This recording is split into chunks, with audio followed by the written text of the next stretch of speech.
That moment when you realize your skincare is actually working.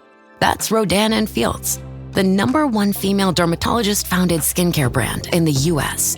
Designed by 2 dermatologists who don't just know women's skin, they know how to formulate for it.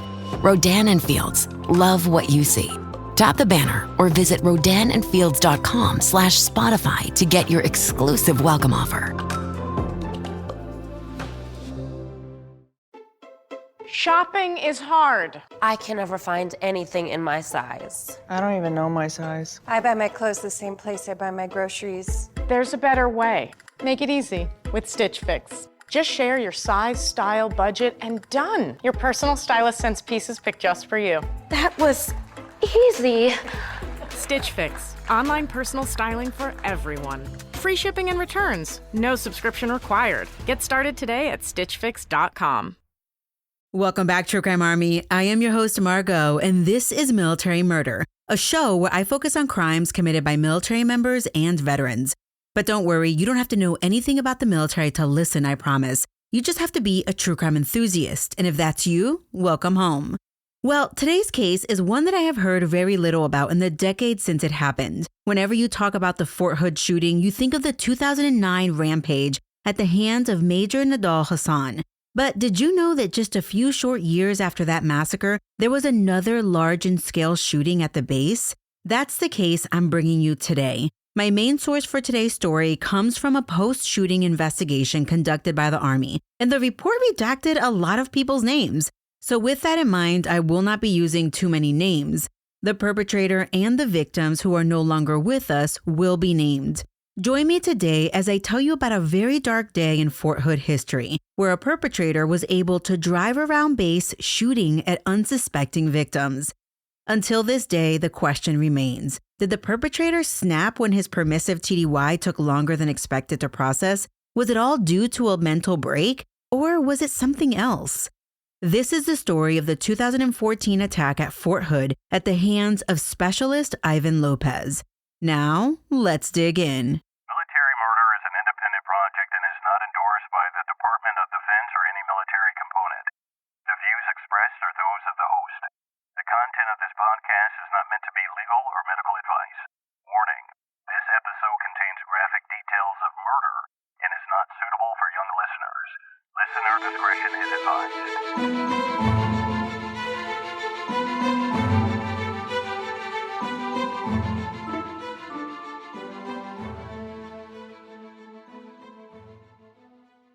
On April 2nd, 2014, it was a beautiful spring day at Fort Hood, Texas. It was a low of 70 and a high of 81 degrees, peaking right around 1 p.m. before cooling down just a little bit.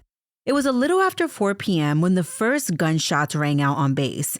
The perpetrator would drive to 3 separate on-base locations, shooting out his window at soldiers standing or walking nearby. The shooting lasted 10 minutes, and in the end, 4 soldiers died. Ivan Lopez was born on October 23, 1979 in Ponce, Puerto Rico. By the way, Lopez is referred to in Army reports as Lopez-Lopez, but I will only refer to him as Ivan Lopez for purposes of this episode. Ivan married his first wife while he was still in high school. They married on March 14, 1997, and Ivan graduated later that spring. Later that year in the early fall, the couple welcomed their first daughter. At the age of 19, Ivan joined the Puerto Rico Army National Guard. After his training, Ivan became a cop with the Puerto Rico PD in Guarabo, Puerto Rico. He remained with the police department for over a decade before going active duty. But interestingly, Ivan was separated from the Army National Guard in November of 1999, just 11 months after joining. His separation was listed as entry-level separation, and it was due to the fact that Ivan could not pass the pre-BCT English language course. According to the investigative report, the pre-BCT course enables applicants whose first language isn't English to enlist and receive English language training prior to attending basic combat training. But that wasn't the end of the road for Ivan in the military, because in April of 2003, Ivan received a waiver from the Adjutant General of Puerto Rico, and he enlisted in infantry on April 30th, 2003. But he was not on full-time active orders. That summer, Lopez completed 45 hours of language training, and he was subsequently promoted to private first class. After successfully completing language training, Ivan attended his MOS training at Fort Benning for 4 months. In 2004, Lopez welcomed a second child into the family. Things seemed to go quiet from a reporting standpoint, and then in October of 2006, Ivan was activated to deploy out of Fort Hood to Egypt for 1 year as part of the multinational force and observers. He returned from deployment in February of 2008, and sadly, a year and a half later, he and his wife were divorced. Ivan was ordered to pay child support in the amount of $885 a month. It was after his divorce that Ivan left the police department and entered active duty in 2010. During his active duty security clearance interview, Ivan admitted to the interviewer that he wasn't completely honest during his previous interview. You see, since 2001, he had accumulated $14,000 in delinquent debt. He said he incurred the debt due to his commute in Puerto Rico. Well, even with this little lie, or maybe because he came clean, the investigator conducting the background check found that Ivan was clean. Ivan's first active duty assignment was Fort Bliss, Texas. Again, he was in infantry. As soon as he got on active duty, the investigation revealed that he began to seek medical assistance, but the reason is redacted from the report. But these medical appointments will continue throughout his time on active duty. Once on active duty, Ivan then married his second wife, and by 2011, they welcomed a daughter together, making Ivan the father of 3. And in August of 2011, Ivan deployed to Iraq for 4 months. Now, this next part seems so weird to me, but we'll get to it eventually. Almost like the Army should know the answer to this, but it's oddly written in the investigation. Basically, the report says that on his way back from Iraq during Operation New Dawn, Ivan was in a convoy engaged by an IED. Okay, when I read that, it seems pretty clear. But the report goes on to say that, quote, although Ivan later claimed to be near an explosion, there is no evidence he was within the blast radius of the IED, end quote. So when I was first reading this, it left me wondering, he was either there or he wasn't, so which is it? And shouldn't the Army be able to confirm with certainty whether this was the case or not? It does appear that there was trouble with Ivan upon his return from deployment. You see, after he got back, Ivan was named a team lead, but the position was short-lived when he was moved to a different position to allow a more qualified soldier to take the team lead position. It is reported that from his return to Fort Bliss until he re-enlisted in October of 2012, Ivan reported to medical once a month and was ultimately placed on a permanent profile. I did find this out later by reading news media outlet reports, and it said that he had a permanent profile for foot pain, specifically plantar fasciitis, something like that. During the same period, Ivan was counseled for non-promotion in June, July, and again in August. And during this period, Ivan requested to reclassify from infantry to motor transport operator, and his request was approved in August of 2012. So let me just recap until this point because a lot has been going on. Ivan joined active duty in 2010. He remarried, had another kid, deployed for 4 months, reclassified into a new job, got told he wouldn't be promoting, and then in October of 2012, he re-enlisted even though he was on a permanent profile, which meant that he had a medical condition that prevented him from doing certain things. Okay, so that's the recap. This brings us up to 2013, and 2013 turned out to be a devastating year for Ivan. He was set to PCS to Fort Leonard Wood, Missouri for his new MOS training, but in October of 2013, Ivan's grandfather passed away. He wasn't able to make it to his grandfather's funeral, but then, unexpectedly, Ivan's mother, Carmen, suddenly passed away the next month. Ivan was granted emergency leave and he returned to Puerto Rico for her funeral. Soon after returning from his mother's funeral, Ivan reported to Fort Leonard Wood. He was there for a little over 2 months, and on 2 occasions, Ivan considered buying himself a gun. But another soldier persuaded him it wasn't necessary. After his 2 months at Fort Leonard Wood, Ivan reported to his permanent duty station of Fort Hood. He arrived at Fort Hood on February 5, 2014. He stayed in transient lodging for a month before leasing an apartment off base. So backtracking just a little bit, 3 days after arriving at Fort Hood, Ivan did report to the emergency room, but the reason is redacted. Also, during his first month at Fort Hood, Ivan did go to the post exchange and purchased a Smith & Wesson .45 pistol. Later, on March 1st, Ivan would report this gun missing. On that same day, March 1st, 2014, which is the day he reported his gun missing, Ivan went and bought a new handgun at Guns Galore in Killeen. It is reported that upon Ivan's arrival at Fort Hood, his unit was overwhelmed. They were doing a big transition and most leadership positions were in turnover mode. And it was during this turnover that Ivan requested permissive temporary duty, aka PTDY.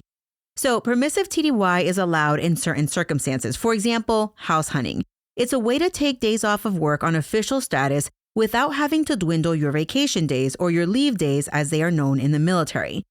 So Ivan arrived at his first unit and the first thing he said was, "May I please have PTDY to relocate my family to Fort Hood?" Well, Ivan was told, "Listen, we cannot process your PTDY request until you have been fully in process at Fort Hood. And then you have to wait a full 14 days after that before we can process your request." Now, for anyone in the military, you know that PTDY, leave, and everything in between is handled differently depending on who your boss or supervisor is. I've had some bosses who approve almost anything and everything.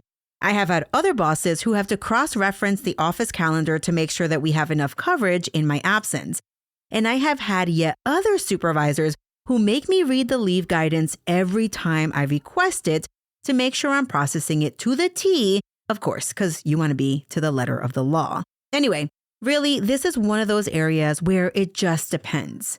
So back to Ivan's PTDY request. His acting first sergeant learned about Ivan's request on March 24th. The sergeant told Ivan PTDY was limited to 10 days, but said that he would get a 4-day pass. The sergeant said, "Listen, take the 4-day pass first, and then when you check back in, we will figure this PTDY stuff out." Bet, let's do it, Ivan thought. He started his 4-day pass on Thursday, March 27th, so that gave him Thursday, Friday, Saturday, and Sunday. During his 4-day pass, Ivan went to Odessa, Texas, and picked up his family from his mother-in-law's house.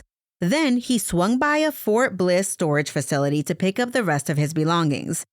During those 4 days, Ivan rented a U-Haul and moved his family into his new apartment in Killeen, Texas, right outside of Fort Hood. And then on Monday, March 31st, Ivan reported to work. He filled out the proper PTDY paperwork and submitted it, but it was returned with errors. The errors were corrected same day and then hand-delivered to the commander. The commander signed the PTDY paperwork on April 1st, which is Tuesday. But then it appeared that the paperwork got stuck at the personnel office because it lacked the required control number. But this was all unbeknownst to Ivan, who thought everything was squared away. And this is when tensions began to escalate.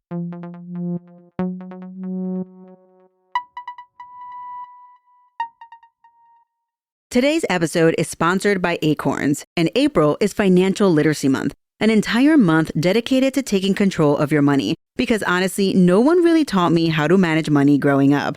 I didn't learn about investing until I was well into adulthood. But what I love about Acorns is that it makes it easy to start saving and investing for your future in just 5 minutes.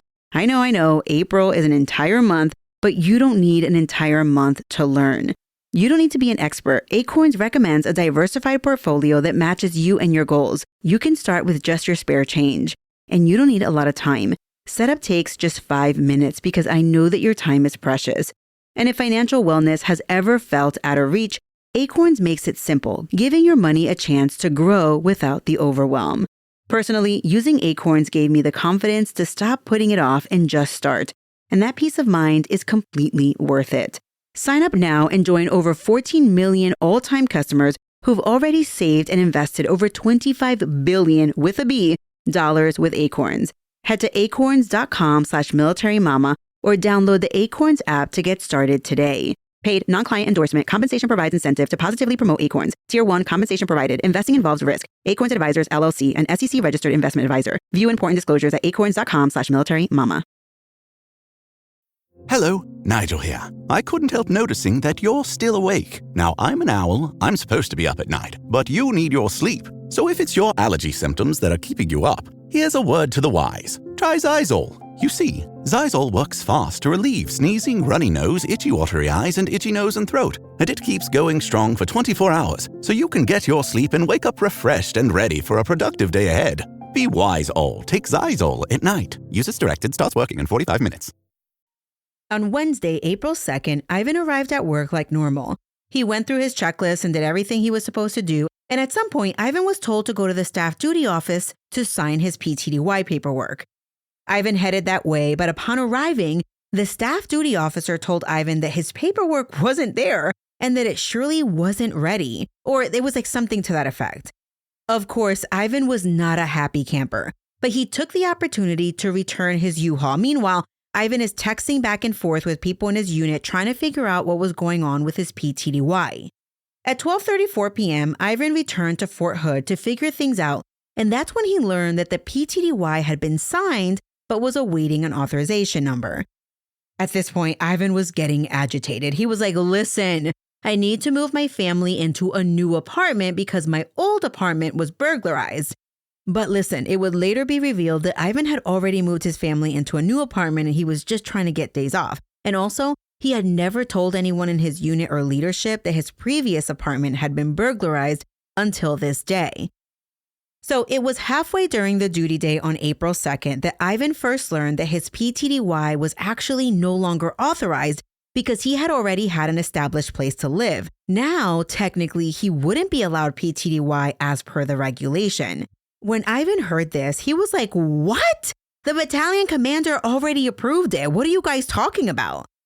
At that point, whoever Ivan was talking to started to backtrack saying, well, listen, if it's already been approved, then I'll just process it. A little after 2 p.m., Ivan texted his wife his disappointment that he might not be getting the days off after all. Ivan then returned home, retrieved his gun, telling his wife he was going shooting after work. Then he left. At approximately 3:26 p.m., Ivan's wife texted him, letting him know she was worried about him. 5 minutes later, Ivan drove onto Fort Hood and headed straight to the battalion headquarters, specifically the 59th Transportation Movement Control Headquarters. Ivan was getting really annoyed that they weren't figuring out his paperwork, at which point, while he was at the office, Ivan verbally assaulted another soldier. Then he went outside to smoke a cigarette. In the meantime, another soldier reached out to Ivan's platoon sergeant to discuss the current situation, right? It was getting really heated.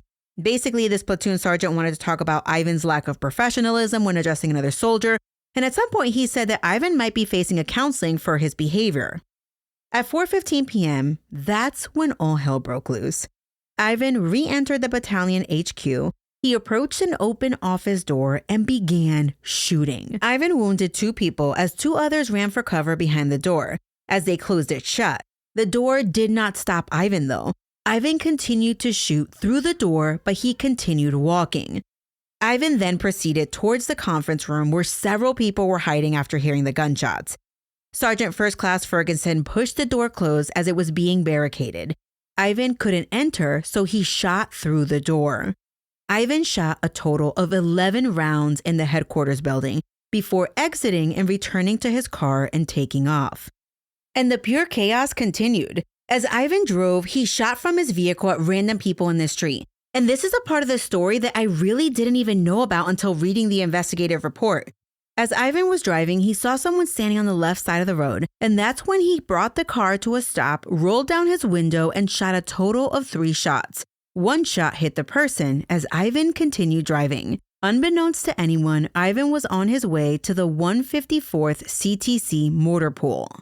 Ivan parked his car and walked through the open gate and entered the building, and that's when he headed towards what is described as the southeast corner of the building. Now, I don't know this for sure, but I imagine that might be where Ivan's leadership was located, but it's really unclear in the report. As Ivan walked through the building, he shot at a woman, missing her. The bullet penetrated through the wall behind her and grazed another person's head. Ivan continued firing towards soldiers in a specific office and hit 2 people, fatally injuring 1. He then exited the office and continued shooting, injuring 2 additional people on his way out. I say people because those who were injured were unnamed, so it's unclear if they were all civilians or all soldiers or a mix of the 2, although we can assume that they were all soldiers. Ivan now exited the building, fired at someone outside, but when his weapon misfired, he got into his car and drove off. While at the motor pool, Ivan fired 9 rounds, but the terror was not yet over. People in Fort Hood were now well aware of an active shooter on the post, and as Ivan drove east, A car was driving in the opposite direction. The car coming towards Ivan was stopped by someone running at the car from the recent attack. And just as Ivan was about to pass the car, he opened fire at the other car's windshield. Thankfully, no one inside the car was shot, but one person was injured from the glass shards of the windshield. Ivan continued driving. Now, if you can imagine the sheer terror on the base at this moment, one thing is to have an active shooter isolated in one building. But now you have an active shooter driving around base, shooting at random people. And he's wearing our uniform. Of course, everyone was panicking. And no one knew where Ivan was heading to next. But he was on his way to the 1st Medical Brigade headquarters. After shooting at the windshield, Ivan fired 3 rounds from the open passenger window, missing both soldiers who were his intended targets. As he entered the medical parking lot, Ivan shot from the driver's side window at a second lieutenant, and he struck the LT in the neck. Then he parked his car and quickly entered the building. Immediately upon entering, shots rang out as Ivan fired at the 3 soldiers in the staff duty office, fatally shooting one and injuring the other 2. He walked down the hallway, shot at one person, injuring them. Then he exited the building and returned to his car. At this location, he shot a total of 5 rounds. Now, if your heart is pounding, same, because this is unreal. Ivan has hit 3 locations and killed 1 soldier at each location, injuring at least a dozen more, and he is still going. 10 minutes into his shooting spree, Ivan arrived at the 49th Transportation HQ. It was here where he was ultimately spotted as he exited his car and walked towards the building. That was when he was finally confronted by a military police officer. The MP ordered Ivan to stop, at which point Ivan walked towards the MP and said, quote, "You better kill me now. I was the shooter. Kill me," end quote. As all of this was going on, the MP moved to a protected position. Simultaneously, Ivan removed a .45 from his waistband, charged it, and shot himself. At the same time that Ivan was shooting himself, the MP shot in Ivan's direction. After the shooting, 2 nearby medics provided aid until EMS arrived, but it was clear Ivan Lopez was dead, although his time of death was listed in the report as 11 p.m. Simultaneously, all of Ivan's victims were receiving aid, but sadly, by the end of the day, 3 soldiers died. Sergeant Timothy Owens was pronounced dead at 4:44 p.m. Sergeant First Class Daniel Ferguson was pronounced dead at 5:01 p.m. And Staff Sergeant Lazaney-Rodriguez was pronounced dead at 11 p.m.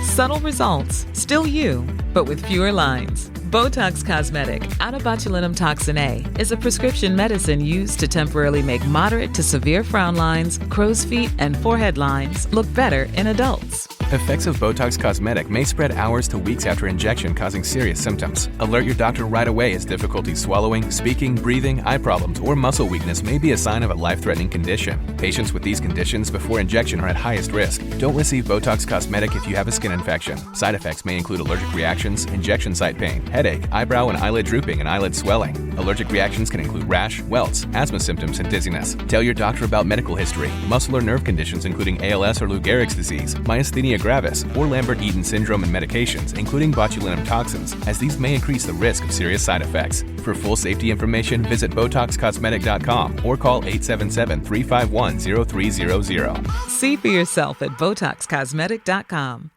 Ryan Reynolds here from Mint Mobile with a message for everyone paying big wireless way too much. Please, for the love of everything good in this world, stop. With Mint, you can get premium wireless for just $15 a month. Of course, if you enjoy overpaying, no judgments, but that's weird. Okay, one judgment. Anyway, give it a try at mintmobile.com/switch. Upfront payment of $45 for 3-month plan, equivalent to $15 per month required. Intro rate first 3 months only, then full price plan options available. Taxes and fees extra. See full terms at mintmobile.com. The 3 soldiers who lost their life on April 2nd, 2014 were Sergeant First Class Ferguson, Sergeant Owens, and Staff Sergeant Lazaney-Rodriguez. Sergeant First Class Ferguson was shot at the first location at the battalion headquarters. He was the soldier barricading the door of the conference room, protecting others who were hiding inside. Sergeant First Class Danny Ferguson was a native of Mulberry, Florida. He graduated from high school in 1993, and during his time there, he was a star athlete. Danny was engaged to be married at the time of his death, and he had just returned from Afghanistan. He was remembered by his fiancée as a dedicated soldier who lost his life protecting others. Sergeant Owens was shot in the motor pool office, the second building. He was assigned as the heavy vehicle operator and squad leader with the 154th Composite Truck Company. 37-year-old Sergeant Timothy Owens was an Iraq veteran. He grew up in Effingham, Illinois, and enlisted in 2004. Timothy was a newlywed, and he was the father of 2 teenagers and a preteen from previous relationships. Timothy's mother spoke to CNN after his death and said that she couldn't believe that someone would shoot her son, and why? She recalled Timothy telling her he wanted to make the military a career. On the day of the shooting, his mother heard that there had been a shooting on Fort Hood, and she called and left him a message saying, "Please call me. I want to make sure you're okay." She never got a return call. Staff Sergeant Lazaney-Rodriguez was fatally shot in the medical building while in the staff duty office. Staff Sergeant Carlos Lazaney-Rodriguez was a 38-year-old soldier from Aguadilla, Puerto Rico. He joined the Army upon turning 18 years old, and he was months shy of retirement. He twice deployed to Iraq. His close-knit family and even his hometown were left speechless that Carlos could have survived 2 decades in the military, only to lose his life on a military installation. In reviewing some of the post-shooting reporting, it is clear no one knew exactly what was going on with Ivan Lopez when he started shooting. Although many media reports seem to get it from anonymous sources that it was a leave issue or time off thing for Ivan. One report from LA Times written by Richard Serrano, Molly Hennessy Fisk, and Joe Mazinga begins as follows. Quote, "When Army Specialist Ivan Lopez went on the shooting rampage Wednesday at Fort Hood, Texas, killing 3 soldiers and injuring 17 others, he had just learned that superiors in Washington had rejected his request to take a temporary leave to deal with family matters related to his mother's death," a federal law enforcement officer said, end quote. Now, that starting paragraph doesn't really ring true now that we know what happened. First off, Washington is not in charge of leave or PTDY requests. Yeah, one can argue the rules stem from there, but this was purely a base thing, a leadership thing. Second, it appears initially they were saying that Ivan was not allowed time off for his mother's passing. But if you recall, Ivan's mother passed months earlier, although I realize that a parent's passing affects people for the rest of their lives. But initial reports say Ivan was only allowed 48 hours for his mother's funeral, which is what he was telling people, when in actuality, Ivan was gone for about 5 to 6 days, and his unit worked behind the scenes to ensure that upon his return, he was allowed a smooth transition to his MOS training. And finally, it appears that initial media reporting indicated that Ivan's request for time off wasn't going to be approved at all, which doesn't appear to be the case. Anywho, this media reporting is important because it actually informed me as to some of Ivan's medical issues. As reported by the LA Times, Lieutenant Colonel Lee Peters, an Army spokesperson, said that Ivan left Fort Bliss because of his medical issues, specifically plantar fasciitis. Well, on top of that, LA Times caught up with one of Ivan's neighbors who told the reporters that 2 weeks before the shooting, Ivan had been complaining to her about the Army. He said the Army didn't take care of its people. He claimed he left Fort Bliss because it was too stressful, and even confided in his neighbor that when he was in Iraq, he saw 3 dead people, which really affected his psyche, causing him sleep issues. But none of this was mentioned in the official investigative report, and his time in Iraq is only briefly mentioned. This shooting took place within 5 years of the 2009 Fort Hood massacre, where Major Nadal Hassan killed 13 soldiers and injured dozens more. Of course, all eyes were on Fort Hood after Ivan ran free for 10 minutes, making multiple stops on his road to revenge, if we want to call it that. Well, of course, President Barack Obama did make a statement about his intent to find out what happened at Fort Hood on that day, April 2nd, 2014. This is what the president had to say. I just got off the phone with Vice Chairman of the Joint Chiefs of Staff, Sandy Winnefeld, to get the latest report on the situation in Fort Hood. Obviously, we're following it closely. The situation is fluid right now, but my national security team is in close contact with not just the Defense Department, but the FBI. They are working with folks on the ground to determine exactly what happened, to make sure that everybody is secure, and I want to just assure all of us that we are going to get to the bottom of exactly what happened. Any shooting is troubling. Obviously, this reopens the pain of what happened at Fort Hood 5 years ago. We know these families. We know their incredible service to our country and the sacrifices that they make. Obviously, our thoughts and prayers are with the entire community, and we are going to do everything we can to make sure that the community at Fort Hood has what it needs to deal with the current situation, but also any potential aftermath. We're heartbroken that something like this might have happened again. And I don't want to comment on the facts until I know exactly what has happened.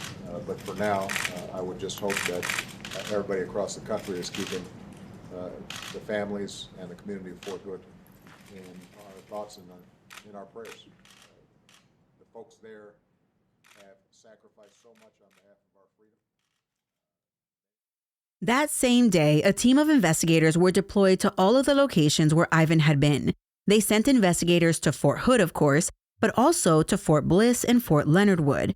Investigators also got statements from people at Fort Carson, Fort Stewart, Fort Drum, and the town of Killeen. In total, they got over 150 plus witness statements. But despite the investigation, nothing jumped out at investigators about Ivan's history as like a precursor for a shooting like this. Ivan Lopez's military career was basic at best. One supervisor said he was the textbook definition of mediocre. Ouch. He never showed any signs of violence, and he didn't have any negative paperwork besides counseling for non-promotion. Although at some point the report did show that early on, Ivan did use his language impediment or barrier as a way to get out of doing work. He would often act lazy and act like he didn't understand what people were talking about so that they would just move on to the next soldier. But I guess he never got paperwork for that. The report, which was published in June of 2014, 2 months after the shooting, does go on to state that although there is no clear warning signs in this case, there are various contributing factors that may have led to the shooting. Ivan's stressors fell into the following categories: medical/behavioral health, personal, spiritual, and career. Here is a synopsis of what the investigators determined. In the year prior to the shooting spree, Ivan was seeking medical and behavioral treatment, although they don't say for what. It's actually redacted and specifically says, quote, during this period, Ivan was also treated for redacted, end quote. But Ivan was also put on a permanent profile, which appears to have necessitated a change in Ivan's military job, or MOS. Now, this goes into the health stressor category, although it can be argued that Ivan was happy to no longer be in infantry. With regards to his finances, finance records show that half of Ivan's monthly pay was going towards child support and loan repayments, so it did appear that Ivan was not well off financially. So of course, that was a stressor. The investigative report mentions that Ivan had an AER loan, which I had to look up, and it's an Army Emergency Relief Loan, which Ivan got after his mother's death. But these types of financial issues are common, as one of Ivan's supervisors said, well, listen, if I have 300 soldiers I supervise, half of them have financial issues, which is really sad. And this is probably a result of not enough pay, but also overspending. So let's talk about Ivan's personal life. The death of his grandfather and the sudden death of his mother were big triggers for Ivan. His loved ones recognized that he became a different person after his mother's passing. On top of this, after Ivan's death, it was discovered that Ivan had a secret Facebook page using the name Anthony Draco. And well, Ivan was using this Facebook page to meet and carry on relationships with several women. The report does make it clear that they don't know if Ivan met these women in person, but they deduce that it might have been stressful to carry on simultaneous online relationships while also being married. And wait, let me just mention briefly that Ivan had been carrying on a relationship with a woman for several months and even made plans to marry her. It was like some woman in Costa Rica. I tried to look up the link that was in the investigative report, but it no longer exists. I mean, I would be stressed out too if I had plans to marry someone while still being actually married and paying child support for 3 kids. Oh, and one more thing that investigators found while reviewing Ivan's messages. It turned out that even though he was Puerto Rican, he was a racist and he despised Black people, often talking crap and on at least one occasion texting, quote, "Too many Black people here, white Puerto Rican power," end quote. Ugh, you can't make this stuff up. With regards to Ivan's spiritual sense, it is written that after the death of his mom and grandfather, Ivan may have turned more towards atheism. Now, this doesn't mean that all atheists will do what Ivan did, but the investigators just pointed out that Ivan appeared to be losing who he once was when it comes to like religious/spirituality. Finally, we can talk about Ivan's career, if we want to even call it a career. Ivan had been counseled various times for non-promotion. Everyone thought he was a basic soldier who would mostly do his job while avoiding all time in the field, but he couldn't be counted on to lead others. So maybe Ivan realized he was in a dead-end job. Couple this with the fact that he felt his leadership was dicking him around with his PTDY paperwork, it appeared to all have come to a head on April 2nd, 2014. Now, just to bring you back to the PTDY paperwork situation, after the shooting, Ivan's squad leader noted that Ivan's paperwork was returned to him 3 times for correction that week. Now, for the non-military listeners, this might seem like common sense. I know that Ivan is like kind of lazy, but I wouldn't necessarily blame this PTDY issue on him. You might be thinking he's an idiot, do it right the first time, but not to defend someone who committed a heinous crime like Ivan Lopez, but military paperwork is very tedious and it's not easy by any means. I went TDY roughly 50 times in my career and counting, and the paperwork always takes forever to do. Anyway, back to the story. The investigative report does point out that at the first shooting location, Ivan had gotten into a direct confrontation with another soldier who he felt was making light of the PTDY situation. Sadly, in the end, the investigative report left more questions than answers, concluding that there was no single event or stressor in isolation that caused the Fort Hood 2014 shooting. They said it was a cumulative effect of stressors that overwhelmed Ivan's ability to effectively cope, leading him to have an irrational, violent outburst. This conclusion is really scary to say the least, because having served for 14 years and still serving, this is everyone. We don't know what people are going through or what 2 or 3 things combined can make people snap. As leaders, we all have our problem troops, but how can we ease the burdens on the people who are actually going above and beyond? It was reported that during the active shooter event on April 2nd, 2014, Fort Hood was locked down and the loudspeaker could be heard across the base telling everyone to shelter in place. Everyone sheltered, not really knowing what was going on, and it was when they checked social media on their phones that they learned there was an active shooter situation going on. The investigative report revealed that the loud voice was not played until the threat had been eliminated. But of course, first responders were still trying to wrap their heads around what happened, especially with essentially multiple crime scenes. As for Ivan, the report revealed that he had a major integrity issue. He basically was a bold-faced liar. First, let's talk about his entire Facebook persona, okay? But then, when he got to Fort Leonard Wood, he put on his paperwork that he was single, but as we know, he wasn't.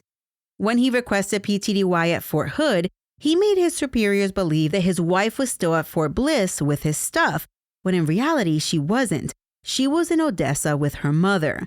And then, on the day of the shooting, Ivan told people that he had to move apartments because of a burglary, but the burglary happened a month prior and he had already moved into a new apartment. On top of these lies, while in Puerto Rico for his mother's funeral, Ivan told family members that he was only given 2 days for leave, but he was given much more. And remember the IED attack that I was so confused about early on? Well, Ivan told his family that he was involved in an IED attack, but the soldiers who were a part of the convoy contradict what Ivan told his family. But while Ivan may have exaggerated what happened, the report does go on to say that Ivan was a part of a convoy where one of the vehicles was near an IED. The report says they interviewed someone in the same truck as Ivan, and that person said that they were in a 12-vehicle convoy in Iraq. The truck 4 or 5 trucks ahead of Ivan's was near an IED when it exploded. But according to this soldier, their vehicle didn't even feel the reaction. Another soldier who was in a truck nearest the explosion said no one was injured from the explosion. So still a little bit unclear what exactly is going on with this IED. So at some point, Ivan was claiming a TBI, but it's unclear to me at least if it was from this IED explosion or something else. Speaking of something else, Ivan did tell a medical provider that while he was in Iraq, he fell down a hill and briefly lost consciousness. This could very be where the TBI came from. Investigators caught up with one of Ivan's Iraq squad mates. Okay, I've never used the word squad mates before, so don't yell at me. And at least one person in his squad indicated that there were no night patrols conducted on large hills. It's possible that he could have fallen during physical training, but the platoon sergeant didn't remember anyone falling down a hill. The investigative report does indicate that taken together, all of Ivan's lies or exaggerations seem to lead to the possibility that Ivan was building his disability file to later claim VA benefits.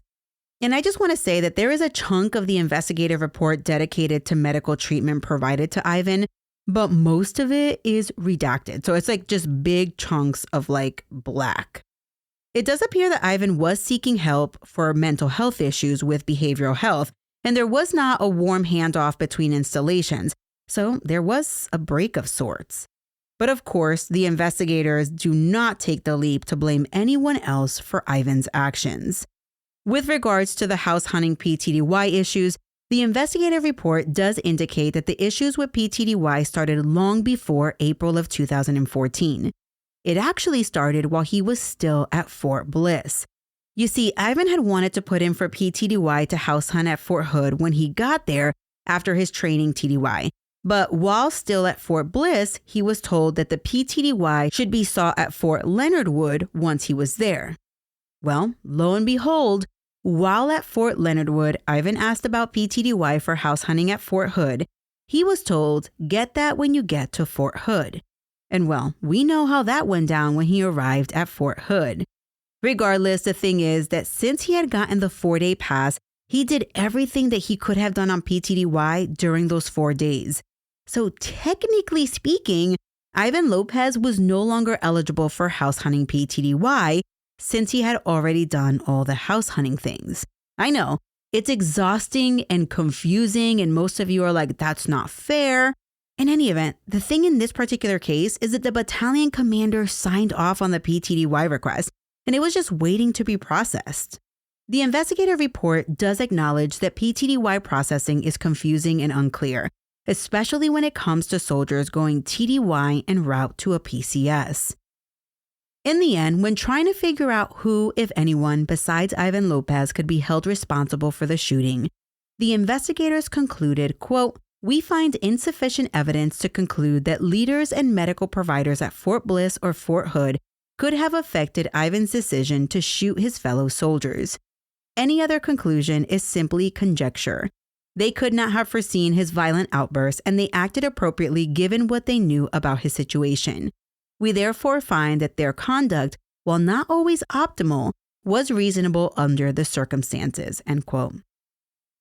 So I have a question for you, True Crime Army. What do you think? I know that it's much easier to Monday morning quarterback than actually being in the field and making decisions while have like leadership turnover. But many have been in a situation of frustration, and most of us know folks who are in the military who are just milking the system, people who are counting down the days to get out or get injured. I tried to find reporting about survivors of this shooting spree, but I couldn't find much. If you or anyone you know were at Fort Hood when this happened, and if you would like to share your story of the day's events with me and you want me to kind of do like a listener's tale about it, please write me at militarymurderpodcast@gmail.com. I would be happy to do a listener tales episode on just this case, since I know that it affected so many people. And I know that terror was probably the first feeling that came to mind and still comes to mind today when thinking about this. I will wait until the end of April, mid-May to put the stories together if I get any. After that, you're welcome to still email me, but I can't guarantee that they will make a listener tales episode.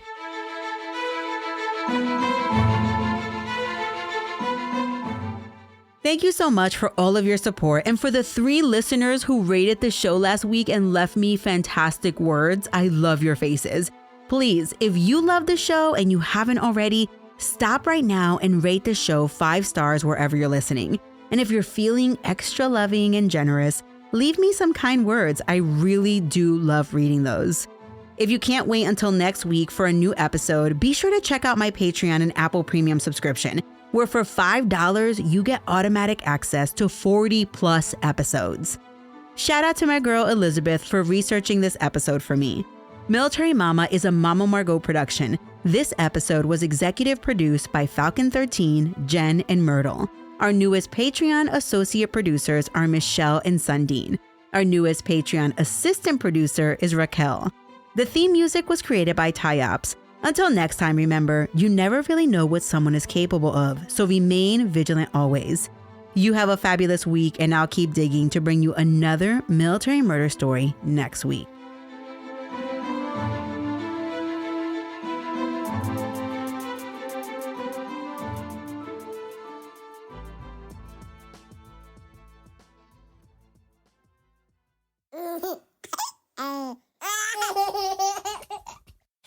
Mama's working on her podcast.